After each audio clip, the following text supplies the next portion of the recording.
What's up, guys? We are back for another NECA review, taking a look at the first of 3 Xenomorph figures that will finish off the Alien vs. Predator arcade line. So today we're taking a look at the Chrysalis Alien. We've got this guy here in boxes that are similar to the Predators from this line. So you've got him here in the window, we've got product shot logo down there on the bottom, product shots on the side, and then a product shots as well as a character select screen style lineup for the cross-sell and a write-up down there. So let's do it. Let's pull this guy out and take a look. All right, guys, here he is out of the package, our Chrysalis Alien. This is one of those figures that even if I wasn't a big fan of this game, and even if I wasn't going all in on this line in particular, I would likely want to get this figure because just look at this thing.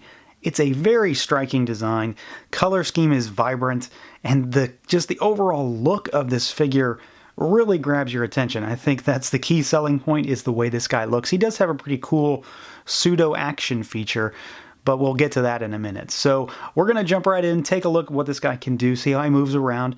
If after watching this review you want to snag one for yourself, I'll put a link down below. Head on over to Big Bad Toy Store as usual and grab one. But let's jump right in, see what he can do. Pretty standard stuff for the most part when it comes to Xenomorphs, but there are a few differences here. So obviously this guy has a bit of a different sculpt. You can see he has a massive noggin there, which definitely changes things a bit. So you've got a hinge up here at the head so he can look down and he can look up a bit, and then you can rotate. So you've also got the articulated jaw on the mouth. You've got the inner jaw here, so you can pop that little tiny mouth out. You've also got this head, though. The head itself is articulated, so this entire piece comes out. And this is like the one area where I would say I have a quote-unquote stuck joint, but it's not necessarily a bad thing. This thing is very difficult to actually pull out on its own, and it's just as difficult to put back in place. I say that with the caveat of I would rather it be too tight than too loose, because if it was too loose, it would just be falling out all the time. So I suppose I'm not too upset about it, but it does make for some difficulty here and there. It does look really cool, and it's the pseudo-action feature I was talking about. So that's one of the things that this Alien does in the games, and I'm really happy they were able to include it. It's just a little on the difficult side to make it work. The arms go out. They rotate at the shoulder. We've got rotating biceps, so you've got a bicep swivel at the bottom of the bicep. You've got a double jointed elbow, so he goes all the way up. You've got rotation at the wrist, you've got hinges at the wrist, and then you've got hinges at those fingers there. We've got our diaphragm swivel, and he goes back, but just a little bit. Same for forward, so he doesn't have too much of a crunch, really. Not much side to side either. The tail swivels, and then of course you've got a bendy wire back there as well for the tail. And then the legs go out about that far. They do, of course, have the plates up here, which is pretty standard for Xenomorphs. Kick forward, kick back, and then of course you can cut in at what would be the thigh. You got a rotating knee with a double hinge, and then we've got the ball pegs down at the ankles for hinges, for rocker, and then rotation, and then you've also got toe articulation as well.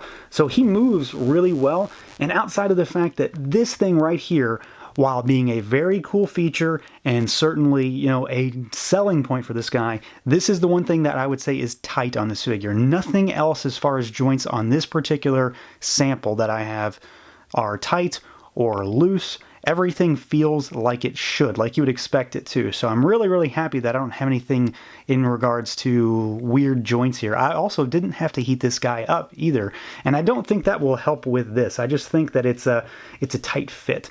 So this is really cool. It's just a little difficult to make work, but when you get it, it's an awesome feature.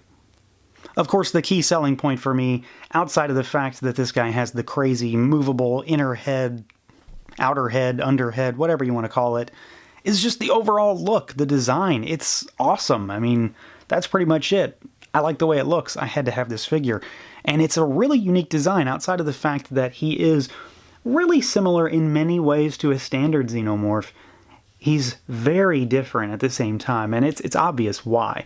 So you have, for the most part, a standard Xenomorph body, so all of that kind of biomechanical look when it comes to the musculature design, to the bone structure, just the overall way the figure is built and the creature is assembled. You know, there's tons of sculpted detail everywhere. He is black with the kind of powdery light blue paint that's applied over top, so he's got a bit of dry brushing here and there and everywhere, really. It's heavier on the arms, and then it's heavier on certain areas of the legs, but it's really thinned out throughout the legs and then the chest area, but it's really nicely done, and it very much goes along with a sort of video game look. It's not quite a pixelated look by any means, but it definitely fits in line with the Predators and with Dutch and Lynn from this particular line. So it all kind of meshes really well. These guys fit, but they also somewhat stand apart, and they very well match the design from the game. There are different colors for these though, so this isn't the only way they look. I remember a red one, something else probably, I'm sure there are others. And then you've got these like bone carapace structures that are on the arms, so really awesome bony plates that look like kind of wrist gauntlets almost, but they're not gauntlets, they're part of the body. And then, outside of the fact that he does have this crazy inner head, which the head itself gives me a very newborn Alien from Alien Resurrection look. I'm not sure why I'm getting that, but that really jumps out at me for some reason. I could just be, wishful thinking there, just wanting that figure. But this big monstrous carapace that sits over top of the head sculpt on this thing is absolutely wild. It's really nicely done. It is the key defining characteristic of this guy out of the box right away, until you maybe realize what the head actually does. This thing is loaded with detail, loaded with sculpt. There is a lot of fine detail ingrained in this thing. It looks very skeletal, very bony in structure, and then of course you've got a nice wash of the kind of cream bone color to a darker brown hue on there. And then lastly, you've got the incredibly long, incredibly bendy tail here with the spines that run all the way down, and then you've got this really flexible kind of, almost bladed tip tail here that meshes with the bony carapace structures on the rest of the body. So, I mean, it's just a cool figure. That's really all it comes down to. It's a really awesome design, and I think NECA's done a really solid job of translating this into figure form. I am very much close to getting another one of these because I really want to have these flank different figures. I think they look really cool as enforcer type of figures, and you can't deny that there's something really imposing about this particular figure. So outside of the fact that this guy doesn't have any accessories, which I can't really knock it for because it really doesn't have any to speak of, this is a really solid figure. The only gripe I have about it in any way is that the head is difficult to pull out from its socket. I don't know specifically why, but it's definitely difficult. I know it's not specific to my figure. It's difficult to take out and it's difficult to put back in, but it's very cool. It's an awesome feature, and everything else about this particular Xenomorph just oozes a really imposing and evil vibe, and I really, really like it. All the colors pop. The color scheme with that cream and the blue and the black works exceptionally well. The sculpt is on point. That head carapace bone structure is really out of this world, and everything about this figure just kind of oozes coolness for me. So that's going to do it for this look at the NECA Toys AVP Arcade Chrysalis Alien. Let me know what you guys think. Feel free to like, comment, subscribe, and share, and until next time.